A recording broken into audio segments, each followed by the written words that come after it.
Alright, just doing a quick video with the Norton JUM3. This is a silicon carbide combination stone. I used these for many years. If you're going to have one stone that you can do most of your sharpening with, this is probably it. Works great on everything. I'm going to be truing up a hatchet here. Start on the coarse side. I got some oil. This is got a nice convex edge to it. Work the entire stone. So hit this outside corner. It may look like I'm almost parallel to the cutting edge, but I'm always at least at a 30. And grind these opposite corners, come off the edge. It really pays to use the entire surface as much as you can. And if you're the type of person that kind of parks it in the middle, do the outside corners as much as you can with your early work, or just screwing stuff up.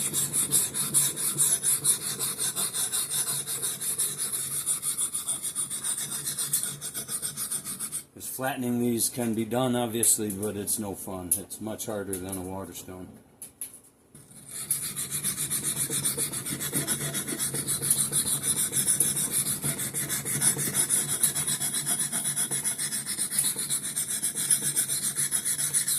This has been thinned on a belt grinder to take a bunch of meat off. It's a Husqvarna hatchet. Pretty good steel.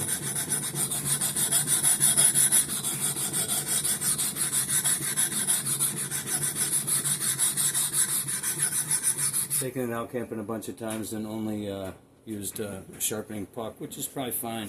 But every now and then I like to take them back to a stone and make sure I'm not getting too rounded on the cutting edge. So right now I haven't even touched the apex. I'm just digging into that convex edge behind it.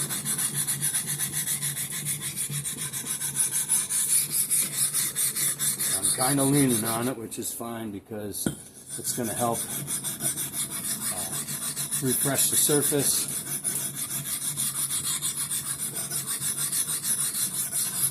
It speeds up the work. I'm not actually working on the edge, so there's no point in being ginger about it.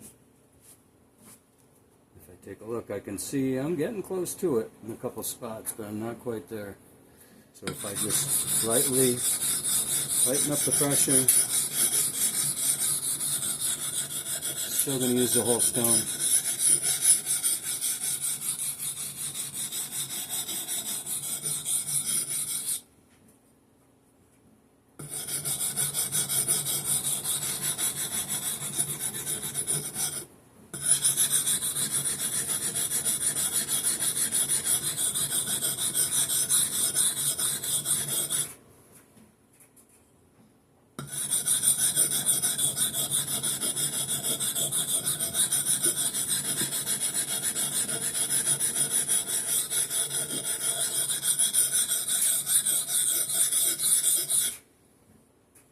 We're getting there now. And the only things I don't really like much about working with oil stones is that it does make it a little harder to feel the burr just using, quick fingertip detection.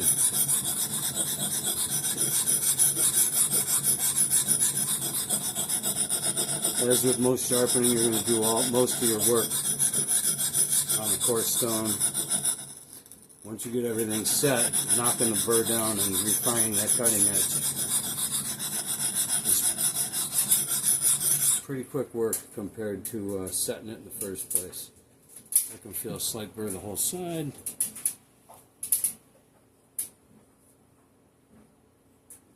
Very slight, I like it. Just kind of brush that off at a higher angle.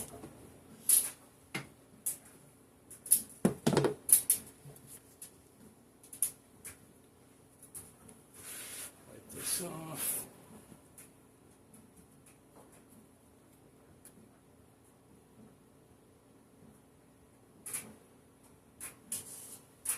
This is just regular pharmacy grade mineral oil.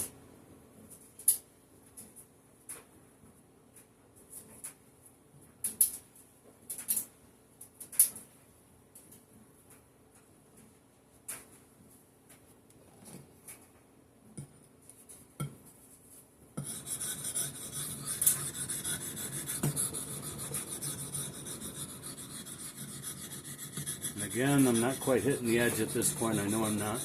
Kind of polishing up behind it. I could probably omit this and go right to the cutting edge.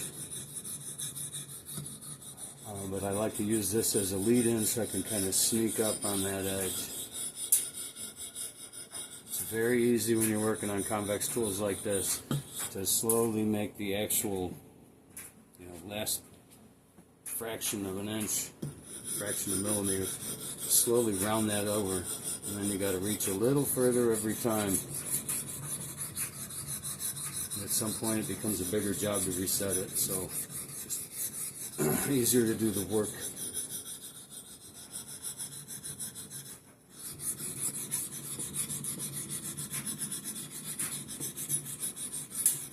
Every time you do it, then you have to make a special session.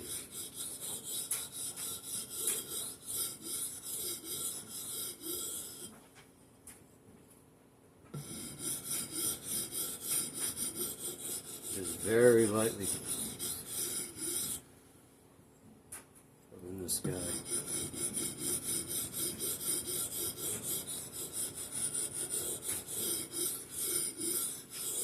It's about as high up as I want to go, so if I don't feel a burr start to form,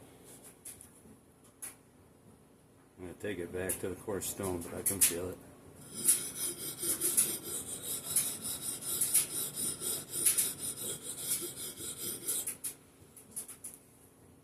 Elevate, lightly cut it off. Don't feel it on this side, tiny bit down there.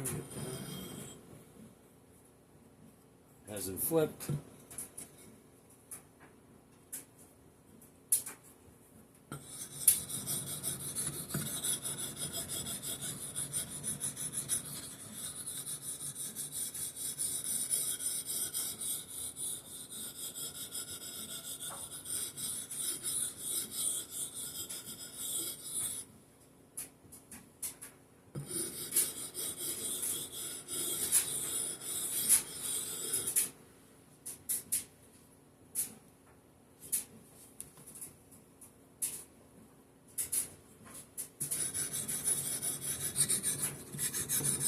Don't be afraid to drop it back down, lean on it a little.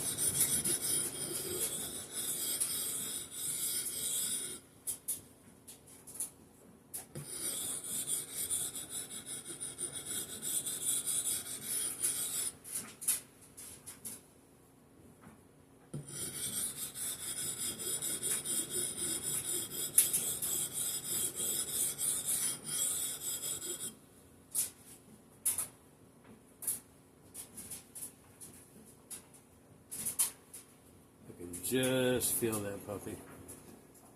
Again, very lightly, high angle.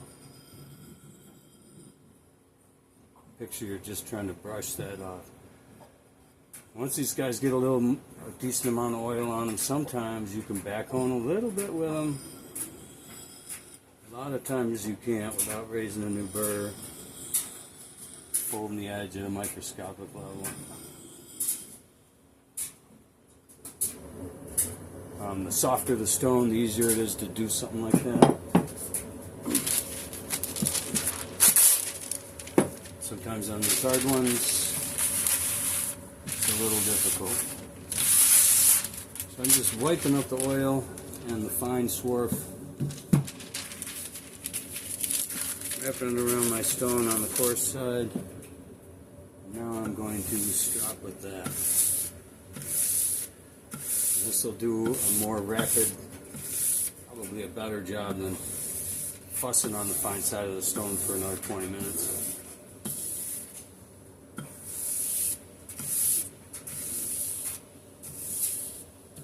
With this, anytime you're like, hey, am I at the right angle?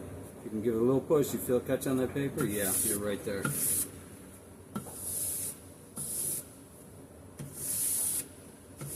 You can use this with any oil stone. You can actually use this technique with water stones, but then you got to let the paper dry.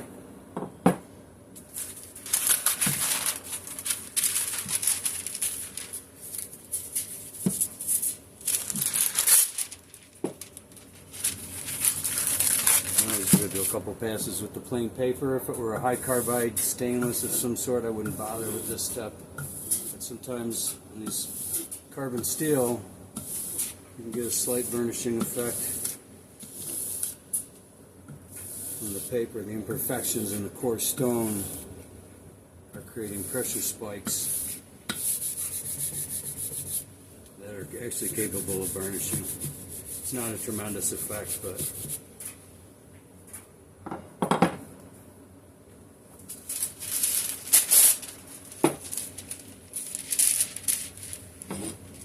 alright, Husqvarna, pretty lightweight paper.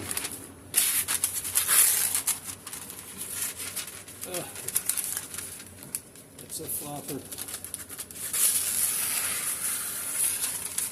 So that's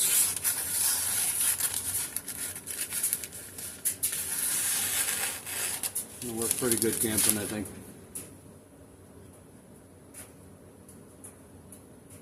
Shaving off a ton arm here.